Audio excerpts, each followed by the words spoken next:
Ketika Anda melakukan itu karena petunjuk hadis, maka Anda dapat pahala. Paling enak, tidur dapat pahala. Nah, saya pernah lakukan ini, teman-teman sekalian. Itu waktu di pesantren tuh. Kalau sudah diberikan waktunya, Anda tidak minta, Anda butuh waktu apa lagi? Ayo, yang katanya mohon kepada Allah, minta keturunan terbaik, rizki terbaik, pasangan terbaik, ya perilaku yang baik, waktu ini. Nah, apa doa di antara yang dimohonkan? Ini saya tunjukkan ada di Abu Daud, dan inilah doa yang paling cepat diijabah di antaranya oleh Allah Subhanahu wa taala. Awas hati-hati, karena ini peluang diampuni dosa cukup besar di sini. Dan seketika Allah yang mengampuni. Seketika Allah langsung yang mengampuni. Jadi ada orang yang ketika istighfar di waktu sahar, seketika diampuni oleh Allah Subhanahu wa taala. Bagaimana caranya? Mari kita lihat. Maaf ya, maaf sekali lagi, kalau di pekerjaan ada kesulitan, minta saat itu. Di rumah tangga ada masalah, minta saat itu. Ya, dalam kehidupan ada persoalan, minta saat itu. Walaupun tidak ada apa-apa dalam kehidupan dunia, minta surga terbaik yang di akhirat. Maka ini di antara sunnah. Setelah Anda kerjakan itu, saya katakan pada Anda, insya Allah akan terjadi perubahan dalam hidup Anda minimal di hari itu. Gak percaya silahkan, silahkan coba, demi Allah saya katakan. Silahkan coba, bedakan rasanya, rasakan bedanya, dan pasti akan terasa bedanya. Bangun malam ini, siapkan, kompak dengan keluarga, Anda kompak aja, mah kita bangun jam sekian ya, anak-anak kita bangunin deh, kita bangunin. Siapin misalnya bangun 2:30, bangun jam 3, kita sholat. Walaupun 2 rakaat itu nggak apa-apa, witir 1 rakaat, tapi kita amalkan ini. Silahkan cek ya, demi Allah saya katakan, maka di hari itu akan terjadi perubahan pada diri Anda ketika Anda mengerjakan seperti apa yang tadi disampaikan. Cek, di rumah akan tenang, diri Anda pun akan lebih nyaman, pekerjaan akan lebih tertib, dan keberkahan akan hadir dalam kehidupan Anda. Itu yang menyebabkan Uthman bin Affan, Abdurrahman bin Auf, Tamim Ad-Dari, dan sahabat yang lainnya tidak pernah meninggalkan sholat malam selama hidupnya. Hati-hati ya, nanti ada beberapa keistimewaan ketika Anda bisa amalkan itu semua. Bahasan pertama, istighfar. Memperbanyak istighfar. Kedua, doa. Dan ketiga, rehat sejenak. Jadi ada ahli surga yang punya kebiasaan di bumi. Ada ahli surga yang punya kebiasaan di bumi. Kalau Anda ingin lihat ahli surga spesial sedang ada di muka bumi, lihat orang yang rajin tahajud, ya pasca tahajud, salah satunya dia perbanyak istighfar kepada Allah Subhanahu wa taala di poin ini. Jadi, maaf, setelah selesai tahajud, Anda salam kanan, kiri, selesai kemudian witirnya, ada peluang nih amal lagi. Ya, jangan langsung istirahat. Walaupun cuma 1 kalimat. Jeda sebentar, hadirkan ketenangan setelah ibadah, syukuri itu semua. Setelah itu baru kemudian Anda kondisikan hati untuk bisa mendekat kepada Allah. Baru Anda ungkapkan kalimat Astaghfirullahaladzim, Astaghfirullahaladzim, Astaghfirullahaladzim, la ilaha illa huwal hayyul qayyum wa atubu ilaih. Astaghfirullah, Astaghfirullah, Astaghfirullah. Nah, disinilah teman-teman 2 hal bisa kita kerjakan. Sekarang kita bicara bagaimana cara beristighfar seperti diisyaratkan Al-Quran ini. Kita ambil bagian pertama. 1. Awas hati-hati, karena ini peluang diampuni dosa cukup besar di sini. Dan seketika Allah yang mengampuni. Seketika Allah langsung yang mengampuni. Jadi ada orang yang ketika istighfar di waktu sahar, seketika diampuni oleh Allah Subhanahu wa taala. Bagaimana caranya? Mari kita lihat. Jadi kalau Anda beristighfar, memohon ampun dari kesalahan atau dosa, jangan sekedar kalimat itu keluar di lisan. Hanya formalitas, ya Allah ampuni saya, ampuni saya. Setiap kalimat yang disampaikan dalam Al-Quran, ingat baik-baik, ataupun dalam hadis, itu selalu diistilahkan dengan zikir namanya. Zikir. Ingat baik-baik ya, setiap kalimat kebaikan yang diungkapkan di lisan, itu selalu diistilahkan oleh Quran dengan zikir. Misal, tadi yang astagfirullah, subhanallah, alhamdulillah, yang kita kerjakan ba'da sholat, kita kan ba'da sholat kita kerjakan astagfirullah, kan istighfar kan? Baik ya, di hadis Muslim, hadis 591.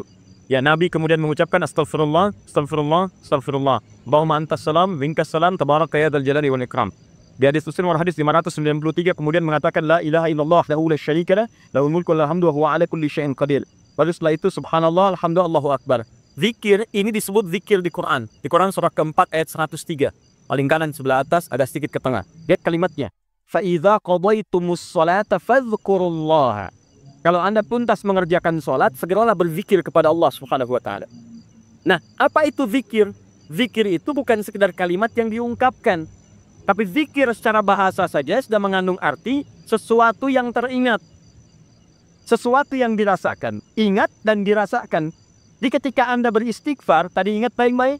Ingat kesalahan, dosa yang dilakukan. Minta ampun atas kesalahan dan dosa yang dilakukan. Kalimatnya disebut dengan zikir. Zikir berarti ingat dan merasakan. Jadi begitu Anda mengatakan, ya Allah, astagfirullah, ampuni saya. Anda minta ampun, berarti ada dosa yang dikerjakan. Ingat dosa apa yang Anda lakukan sampai Anda mengatakan ampuni saya. Ini bukan cuma di lisan. Jadi begitu Anda istighfar, itu enak Pak. Di keheningan malam, saat tidak banyak suara bising, dan Anda menyadari kesalahan Anda pada saat itu. Begitu air mata Anda jatuh, tumpah saat itu, kemudian kalimat yang Anda rasakan seketika ampunan dari Allah itu turun kepada Anda semua. Itu yang pertama mesti Anda lakukan. Jadi begitu selesai tahajud, ingat-ingat, perbanyak istighfar. Hatinya nyaman. Setelah ketenangan itu ada, saya agak cepat baru masuk ke nomor 2. Apa nomor 2 itu?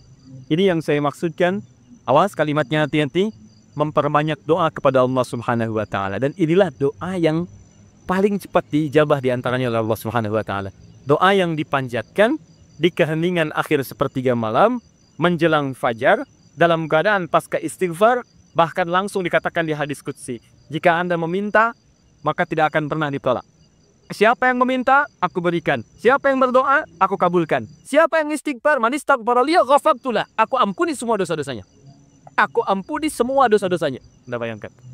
Nah, setelah itu, dosa diampuni, tenang ada, tinggal Anda memohon kepada Allah. Siapa yang meminta, aku berikan. Siapa yang berdoa, aku kabulkan. Itu janji Allah di hadis qudsi. Dan hadis qudsi ini diriwayatkan langsung oleh 30 orang sahabat senior di Tobaqoh pertama, tingkat pertamanya. Dia yang menerima dari Nabi itu hampir semua sahabat yang senior, 30 orang. Anda minta tuh, ini kesempatan. Mungkin inilah waktu yang doa-doa Anda yang dulu itu mungkin belum terkabul. Anda diminta berada di waktu itu. Kalau sudah diberikan waktunya Anda tidak minta, Anda butuh waktu apa lagi? Ayo, yang katanya mohon kepada Allah minta keturunan terbaik, rizki terbaik, pasangan terbaik, ya perilaku yang baik, waktu ini. Nah, apa doa di antara yang dimohonkan? Ini saya tunjukkan ada di Abu Daud, nomor hadis 1427. Kemudian di At-Tirmidzi, nomor hadis 3566. 3566. Imam At-Tirmidzi di antara yang mendawamkan malamnya tahajud. Bahkan berdoa. Terus istighfar. Sampai buta matanya. Ya, orang bertanya, Syekh lima hakaza, kenapa Anda mesti seperti ini? Dia imam besar, ahli tahajud, ahli Quran, menulis juga Al-Jami' As-Sahih, yang dikenal dengan Sunan At-Tirmidzi, ahli hadits juga, tapi di akhir hidupnya banyak menangis sampai buta matanya. Ditanya kenapa sampai begini? Kata beliau, saya khawatir dan takut ketika diwafatkan dan menghadap kepada Allah belum cukup bekal saya dipandang oleh Allah Subhanahu wa Ta'ala. Ada seorang imam sampai menangis mata buta. Ditanya kenapa? Takut saat pulang bekalnya belum cukup. Ya, coba lihat kita, imam bukan, makmum kadang-kadang. Cita-cita masuk surga, surganya Firdaus bersama Nabi lagi. Berapa amalannya dibandingkan dengan orang-orang soleh terdahulu? Paham? Baik. Kemudian ada juga di An-Nasa'i. Kalau At-Tirmidzi nama aslinya bukan At-Tirmidzi, nama aslinya Muhammad. Muhammad tinggal di Tirmidz, dikenal dengan At-Tirmidzi. Beliau hafal 500.000 hadits. Ya, dan hafalnya lancar sekali, ringan mengucapkan, lunak menyebutkan. Sampai kata Syekhul Islam Ibnu Qayyim Al-Jauziyah mengatakan, kalau dulu ada Nabi Daud bisa melunakkan besi dengan tangannya, maka ini Abu Daud bisa melunakkan hadits dengan lisannya. Tadi At-Tirmidzi sudah. An-Nasa'i nomor hadis 1747. 1747. Kemudian Ibnu Majah. An-Nasa'i ini muridnya juga Imam Asy-Syafi'i. Ya, pernah belajar kepada Imam Asy-Syafi'i. Kemudian Ibnu Majah nomor hadis 1168. Ya. Semua hadis yang diriwayatkan oleh para imam ini sumbernya dari seorang sahabat, menantu Nabi SAW, yang juga sering dibangunkan oleh Nabi SAW untuk menunaikan salat malamnya, yaitu sahabat Ali bin Abi Thalib radhiyallahu ta'ala anhu. Apa di antara doanya? Allahumma inni a'udzu biridhaka. Ya, Ali bin Abi Thalib mengajarkan doa dari Nabi SAW setelah kemudian tahajud, setelah beristighfar kepada Allah. Lalu doa pertama yang disampaikan bukan doa permintaan lain-lain dulu, tahan dulu yang lainnya, tapi yang didahulukan yang ini. Ya Allah, Allahumma inni a'udzubika biridhaka min sakhatik. Ya Allah, saya berlindung kepadamu dengan mengharap ridhamu. Jauhkan saya, ya Allah, jauhkan saya dari segala apa yang Engkau murkai. Di antara makna ridha, kalau sudah datang dari Allah, maka mengabulkan semua doa-doa yang dimohonkan. Ridha itu maknanya 3. Mengabulkan doa yang dimohonkan, mengampuni dosa yang pernah berlangsung dalam kehidupan, dan yang ketiga memberikan solusi dari semua persoalan yang Anda hadapi dalam kehidupan. Baik. Teruskan. Wa bimu'asatika min uqudatik. Wa bimu'asatika, dan hamba berlindung kepadamu ya Rabb dengan segala penjagaan dan pemaafanmu. Mu'afah itu adalah sifat penjagaan dan pemberian maaf. Anda dijaga oleh security, terjaga, nyaman Anda. Anak dijaga orang tua, nikmat, nyaman. Tapi apakah selamanya bersama security? Tidak. Selamanya bersama orang tua, mungkin terpisah. Kalau Anda titipkan diri Anda kepada Allah, maka siapa yang bisa mengganggu Anda dalam kehidupan? Maka Anda bermohon kepada Allah, ya Allah, tolong jaga hamba ya Allah. Dan kalau salah, kalau maafkan hamba. Dan yang lebih hamba mohonkan, tolong jaga hamba dari uqubatib, dari hukuman-hukuman. Nah, hukuman dunia dan siksa akhirat itu disebut dengan uqubah. Maka Anda bermohon kepada Allah, ya Allah, kalau ada perilaku saya yang tidak baik, yang bisa menghadirkan percepatan hukuman di dunia, mohon lindungi saya. Lindungi saya, karena Anda tidak tahu sedang mengerjakan apa yang mungkin Allah murka dengan Anda. Dan kalau ada jalan kembali saya, yang berpotensi menghadirkan hukuman abadi di akhirat, mohon lindungi saya, jaga saya dan maafkan kesalahan saya. Karena kalau cuma dijaga nggak ada pemaafan, masuk juga ke situ. Tapi ketika Anda dimaafkan dari kesalahan-kesalahan Anda, dijaga oleh Allah ketika saat itu, maka nikmat yang Anda peroleh pada saat itu. Paham ya? Nah, maka ini kalimat setelah itu Anda puji Allah. La ukhsi salan ana ade. Ya Allah, saya tak mampu menghitung kebaikan, kemuliaan dan pujian darimu. Karena itu pujian yang disampaikan karena kebaikan berlimpah yang tak terukur, yang tidak terukur. Seakan-akan Anda katakan, ya Allah, Engkau sudah banyak berbuat baik kepada saya, ya Allah. Saya nggak bisa menghitung, ya Allah. Saya nggak bisa menghitung. Anta kama astaita ala nafsi. Hitungannya sesuai dengan apa yang Kau hitung saja. Saya tak mampu menghitung. Tapi mohon, ya Allah, di balik segala kebaikan yang tak terhitung itu, saya minta kepadamu, ya Rabb, tolong jaga saya, ya Allah, dari segala hukuman-Mu, dan tolong ridhoi saya dan jaga saya, ya Allah, dari segala hal-hal yang mengundang murka-Mu. Itu yang paling indah. Maka sejak saat itu, insya Allah Anda akan dijaga dalam kehidupan harian Anda. Setelah itu silahkan bebas mau minta apa. Masalah dunia, ya Allah besok saya mau ujian, ya Allah, mohon mudahkan ya Rabb. Yang ketiga, ingat setelah tadi istighfar, kemudian berdoa, ya berdoa. Setelah itu rehat sejenak untuk persiapan subuh. Jadi begitu sudah istirahat sejenak, nanti begitu subuh segar kembali kita. Segar, enak, nyaman. Begitu Allah Akbar, Allahu Akbar, subuh sudah siap. Ya, kalau wudu batal, perbaiki wudu. Kalau tidak, kita sudah dalam keadaan tenang. Boleh. Tandarat. Nah, itu sunnah. Ketika Anda melakukan itu karena petunjuk hadis, maka Anda dapat pahala. Paling enak. Tidur dapat pahala. Terbayangkan. Sandaran dapat pahala. Itu paling indah. Nah, saya pernah lakukan ini, teman-teman sekalian. Itu waktu di pesantren tuh. Ya, malam ke masjid. Kalau ujian orang ke kelas, kadang-kadang dia ke kelas sampai larut malam, saya ke masjid. Bawa buku juga kita. Ya. Kemudian malamnya sholat. Ya, kemudian setelah itu kita istighfar, berdoa, minta. Ketiduran tuh sebentar. Ya, kalau ke masjid itu kenapa ketiduran di masjid? Paling enak. Karena menjelang subuh pasti orang ke masjid semua kan. Pasti bangun tuh. Baik. Hampir setiap saya yang tertidur itu selalu bermimpi. Terjadi soal. Bangun lagi. Alhamdulillah. Sholat. Begitu masuk ruangan ujian, soalnya persis seperti yang dilihat tadi malam. Ngeliat. Hampir selesai. Pernah satu kali dibagikan. Itu dibagikan nih kayak semalam nih. Saya isiin aja tuh. Begitu selesai bagikan, saya selesai mengerjakannya. Saya bilang saya selesai, Pak. Selesai katanya. Kan baru saya bagi, tapi saya selesai. Diambil oleh beliau, dilihat. Nah, sementara ke depan dulu nak ya. Kamu duduk di depan di sini. Tolong lihat teman-teman yang sedang mengerjakan ujian. Bapak beresin administrasi dulu nih. Selesai. Tapi itu nyaman, enak gitu ya. Saya anjurkan teman-teman, adik-adik terutama yang masih kuliah, masih dekati Allah. Karena Allah yang punya pengetahuan. Dekati yang punya, maka Anda akan diberikan hal yang terbaik. Itu ada rumusnya di Quran surah kedua Al-Baqarah di ujung ayat 282. Paling kiri sebelah bawah, paling ujung.